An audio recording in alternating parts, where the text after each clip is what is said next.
This video is about the Excalibur question. Armed with this sword, you go from defenseless to awesome. The Excalibur question is central to the methodology of deflecting legal attacks described in this channel. I'm going to analyze the question so that you can understand why it's so powerful. Trying to use a tool you don't fully understand means you won't use it as effectively as you could. When you understand why certain words were chosen, it starts to make some sense. It becomes more effective. Before I run through the sentence, though, I'd like to take a moment to describe how to wield this magic sword. It's worth it to mention that the whole methodology, including wielding the Excalibur question, means having or pretending to have an iron will. If you have an iron will, great. If not, that's fine too. You can fake it. Even if you don't have an iron will, no one else will know. Act the part and everyone will think it's for real. Sooner or later, it will be real for you. So just do it anyway and watch as you create your own magic spell, granting you more resolve than you'd ever expected. The reason I bring up the idea of holding up the sword with indomitable determination is that what you're going to do is point your sword into the mouth of the dragon and stare down the dragon. The most effective way to do this is to employ the Excalibur question with total commitment. The moment you lower your sword, the dragon's enchantment resumes, and you have to start all over. Up and out. Total commitment. Don't lower your defenses against a deadly dragon. And now for the sword. What does your sword look like? I present to you Excalibur. Can you confirm that you have facts to support the position that your codes and laws apply to me? This is the sentence that you use in the first step of the ticket kickin' 2-step. Remember, step 1, get them to admit they have no facts proving jurisdiction. Step 2, exploit their own rules that limit them to the facts in evidence. Getting back to Excalibur, the wording of that question is very deliberate. If you listen to the Mark Stevens and Associated No Project participants, you'll hear variations of that sentence regularly. I decided to form my own version and memorize it so that in a pinch I can say it from rote memory. It's important to understand that I personally find this to be my favorite variation of the question. Of the variations I've heard, there is no best one. However, I like this one because it fits my self-imposed criteria. I'm sharing it so that even if you don't use it, you understand why the general concept is effective. And so now we're going to go ahead and pick apart the question. I'll be dividing this into 7 parts. The first part will be employing the Socratic method. The second part will be about refining the Socratic method. The third will be about facts. The fourth will be about assertions. The fifth will be about ownership. The sixth will be about codes and laws. And finally, the seventh will be about application of laws. Number 1. The first thing, before I even talk about the words used in the question, is that the sentence itself is a question. The burden of proof rests on the one making the claim. If you make a claim, a judge will interpret it however he wishes. And you're one single step closer to entering the mouth of the dragon. Don't make claims. Keep the burden of proof on them where it belongs. You do this by asking questions. That's what the Socratic method is. When you say something to a prosecutor or to a judge, it ought to be in the form of a question. Always use question marks, avoid using periods. Number 2, can you confirm?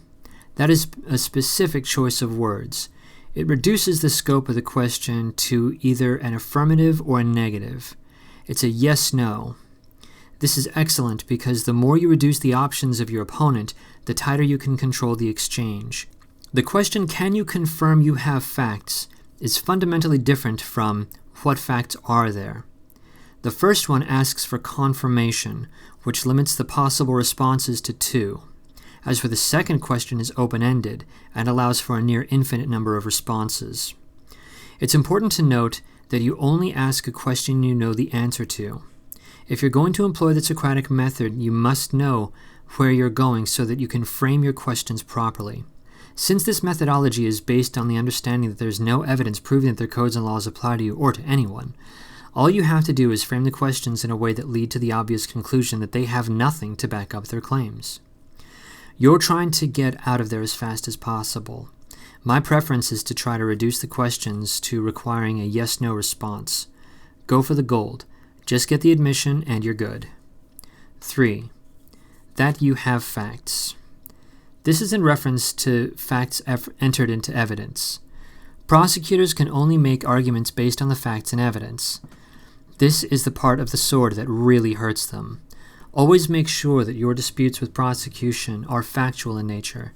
Never argue over an interpretation of a law because the judge will overrule you and you will lose. Facts are what make this sword dangerous. Always stick to facts, and most importantly, stick to facts that prosecution must provide in order to have a case against you. Number 4. To support the position. They're taking the position that you broke their codes and laws. All cases are fact-specific. If there are no facts proving that you in particular are subject to their codes, then their position has no factual support. Without factual support, it's arbitrary. Things that are arbitrary are unfair and a due process violation. Number 5. That you're. For psychological reasons, I like to use language to assign ownership of their laws to them. It's my opinion that you do better psychologically when you distance yourself from their laws, not only factually but verbally. You're literally saying that these are not my laws, these are your laws. This puts a mental separation between you and their laws.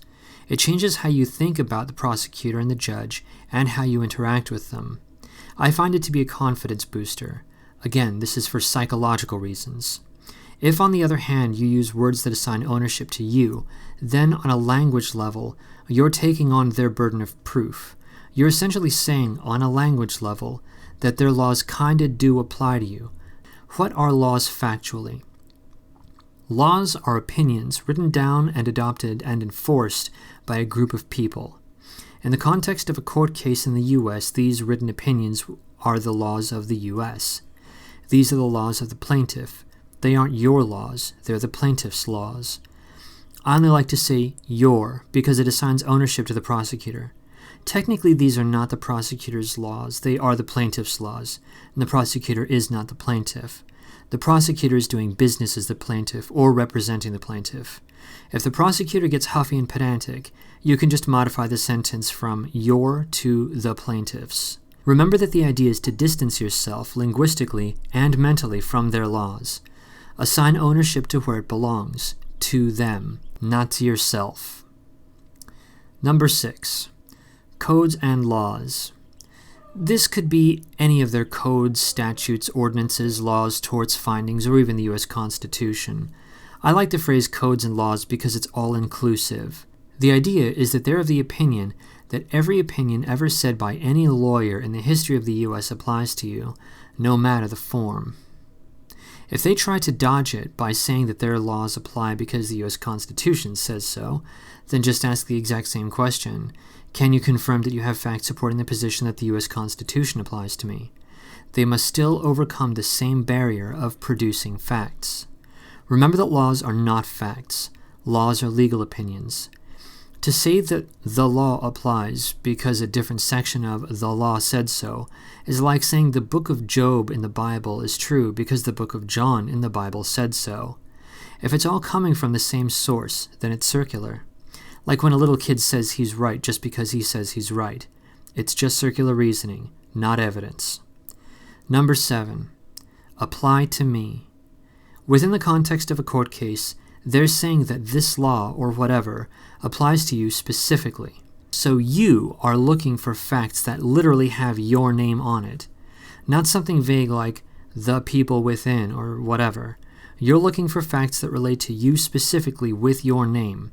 If they're going to make an accusation against you specifically, then their accusation should be clearly linked to you and only to you.